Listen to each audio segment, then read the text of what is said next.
আজকে শ্বশুরবাড়িতে সবার জন্য বিফ তেহারি রান্না করেছি। ভাবতেই অবাক লাগে, যেই মেয়েটা কোনোদিন প্লেট ধুয়ে ভাত খেতে পারতো না, আজকে সবার জন্য কত মজার মজার রান্না করছে। মেয়েদের জীবনটাই এমন, বিয়ের পরে সবকিছু পাল্টে যায়, সবকিছু শিখে যায়। সো হ্যালো এভরিওয়ান, আসসালামু আলাইকুম, welcome to my page Trishna's daily blog. তো তেহারি রান্না করার জন্য এখানে আমি 1 কেজির মতো গরুর মাংস নিয়ে নিয়েছি। এগুলাকে আবার আমি একটু ছোট ছোট পিস করে কেটে নিয়েছি, কারণ তেহারির মধ্যে ছোট ছোট পিস হলে খেতে বেশি ভালো লাগে। মাংসগুলোকে ধুয়ে আমি একটা বোলের মধ্যে রেখে দিয়েছি। এবার রান্নায় চলে আসি। আজকে আমি প্রেসার কুকারের মধ্যে রান্না করব। প্রেসার কুকারে রান্না করলে খুব তাড়াতাড়ি রান্নাটা হয়ে যায়। আপনারা চাইলে বিভিন্ন অন্যান্য পাতিলেও রান্না করতে পারেন। তো প্রথমে আমি 1 কাপ তেল দিয়েছি আর 1 কাপ কুচানো পেঁয়াজ কুচি দিয়েছি, দিয়ে ভালো করে ভেজে নিচ্ছি। ব্রাউন কালার হয়ে আসলে এখানে আমি মাংসগুলো দিয়ে ভালো করে একটু নাড়িয়ে চাড়িয়ে নিব। এভাবে আমি 5 মিনিটের মতো রান্না করব, যেন বেরেস্তার ফ্লেভারটা মাংসের মধ্যে চলে আসে। এরপর আমি সব ধরনের মশলা দিয়ে দিব। আজকে যেহেতু আমি বিরিয়ানির প্যাকেট ইউজ করব এখানে, এই জন্য মশলা একটু কম করে দিব। প্রথমে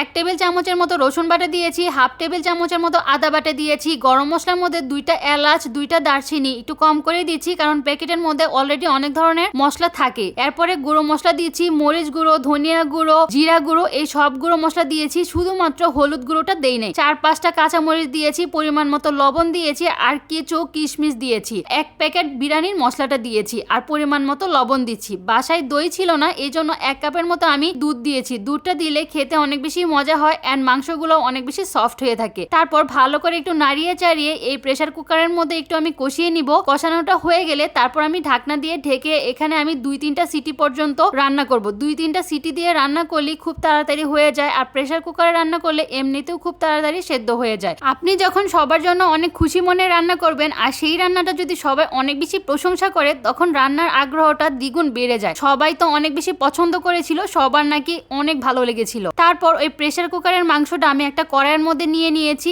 এখানেও আমি 1/2 কাপের মতো সরিষার তেল দিয়েছি। সরিষার তেল দিয়ে তেহারি রান্না করলে নাকি অনেক বেশি মজা হয়, এজন্য আমিও দিয়েছিলাম, খেতে বেশ ভালো লেগেছে। মাংস রান্নার যে এক্সট্রা তেলটা আছে, এটাই আমি একটা বড় কড়াইয়ের মধ্যে ঢেলে নিয়েছি, কারণ এই তেলটা দিয়ে আমি পোলাওটা রান্না করব। 1 কেজি মাংসের জন্য আমি 3 পট পোলাওয়ের চাল নিয়েছি। এই চালগুলো আগে থেকে ধুয়ে একটা ঝাঁঝরির মধ্যে রেখে দিয়েছিলাম পানিটা ঝরার জন্য। এবার ওই তেলের মধ্যে পোলাওয়ের চালগুলো দিয়ে ভালো করে ভাজা ভাজা করে নিচ্ছি। পোলাওয়ের চাল খুব ভালো করে ভাজলে পোলাওগুলো খুবই সুন্দর এবং ঝরঝরে হয়। আম্মু সবসময় বলে এভাবে আমি রান্না করি, এজন্য আমার পোলাওগুলো মাশাআল্লাহ খুব সুন্দর হয়ে থাকে। এবার ভালো করে ভাজা ভাজা হয়ে গেলে এখানে যেহেতু আমি 3 পট পোলাওয়ের চাল নিয়েছি, এজন্য আমি ডবল পানি দিচ্ছি। প্রায় 6 পট পানি দিয়ে পরিমাণ মতো লবণ দিয়ে ঢাকনা দিয়ে ঢেকে এখানে আমি হাই হিটে রান্না করেছি 10 মিনিটের মতো। 10 মিনিটের মতো রান্না করা হয়ে গেলে ঢাকনাটা খুলে তেহারির মাংসগুলোকে এখানে আমি দিয়ে দিয়েছি। এই মুহূর্তে মাংসগুলো দিলে খুব সুন্দর করে চালের সঙ্গে মিশে যায় এবং একটা আরেকটার সঙ্গে ফ্লেভারে একদম ব্লাস্ট হতে থাকে। খুবই মজার এবং খুবই সুন্দর একটা ফ্লেভার এড হয়। অনেকেই আছে একদম পোলাওটা পারফেক্টলি হওয়ার পরে মাংসগুলোকে দেয়, তখন মাংসগুলো দিলে একটা আরেকটার সঙ্গে মিশাতে অনেক বেশি ঝামেলার মনে হয় আমার কাছে,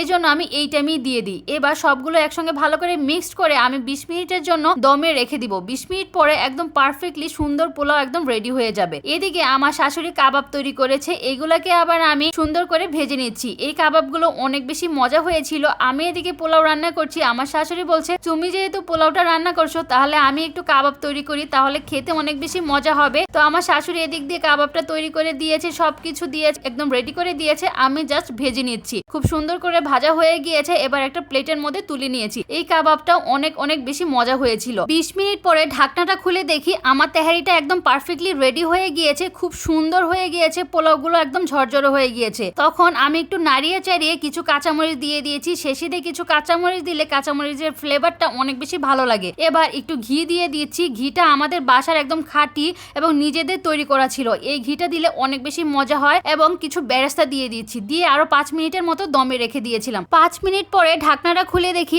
আমার তেহারি একদম পারফেক্টলি ঝরঝরে হয়েছে। দেখতে একদম লোভনীয় মনে হচ্ছে। সবার জন্য বোলের মধ্যে আমি নিয়ে নিচ্ছি, কারণ টেবিলে সবাই এটা খাওয়ার জন্য ওয়েট করছে। দুপুরও হয়ে গিয়েছে, সবাই বসে পড়েছে টেবিলে, আমার জন্য সবাই ওয়েট করছে আমি কখন তেহারিটা নিয়ে আসবো আর সবাই খেতে পারবে। তো এদিকে সবাই সবকিছু রেডি করেছে। এখানে বোরহানি আনা হয়েছিল, সালাদ কাটা হয়েছিল, আর আমার শাশুড়ি কাবাব তৈরি করেছে। তো সবকিছু মিলিয়ে পুরো একটা সুন্দর কম্বো ছিল। সবাই অনেক বেশি পছন্দ করেছিল আমার হাতে তেহারিটা। এভাবে খুব সহজেই আপনারাও বাসায় সবার জন্য তেহারি রান্না করতে পারেন, সবার মন খুশি করে নিতে পারেন। আজকের মতো এই পর্যন্তই। আল্লাহ হাফেজ।